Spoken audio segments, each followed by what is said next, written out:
What hidden contract clauses affect layoff entitlements?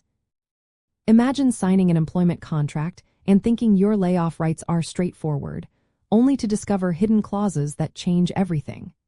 Some contract language can quietly limit what you're entitled to if you face a layoff or reduction in force.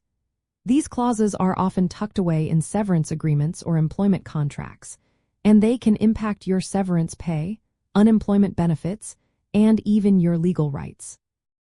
One common hidden clause is the releases of claims. This clause requires you to give up your right to sue your employer for issues like wrongful termination or unpaid wages.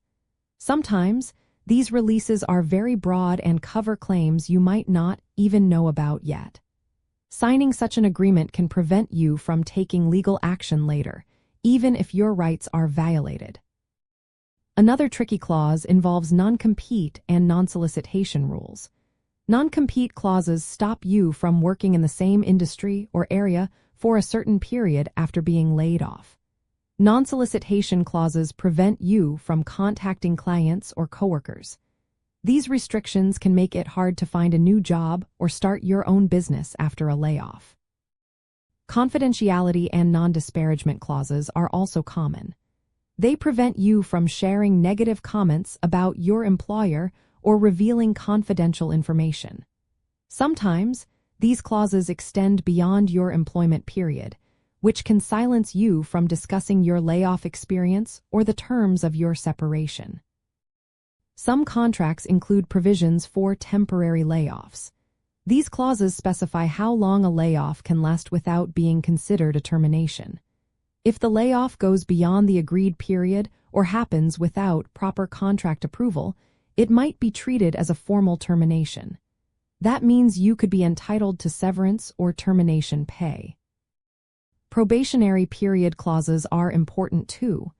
If you are laid off during your probation, your entitlements might be limited or non-existent. Employers often have the right to end employment quickly during this time, which can affect your final pay and benefits. Certain agreements also have clauses about commissions or bonuses.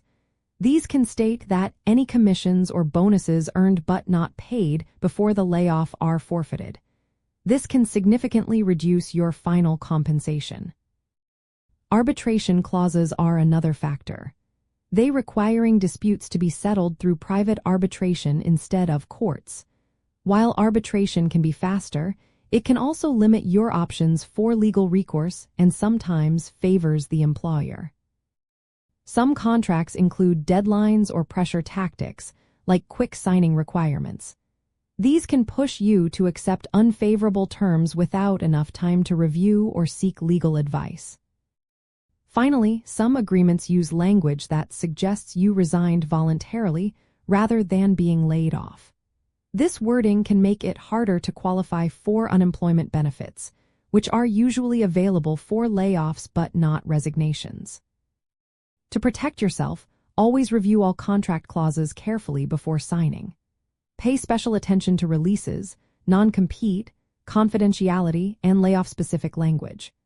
Consulting an employment lawyer can help you understand what you're agreeing to and negotiate better terms if needed.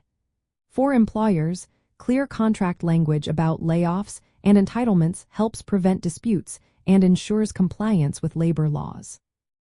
Knowing about these hidden clauses helps employees safeguard their rights and helps employers draft fairer, more transparent agreements.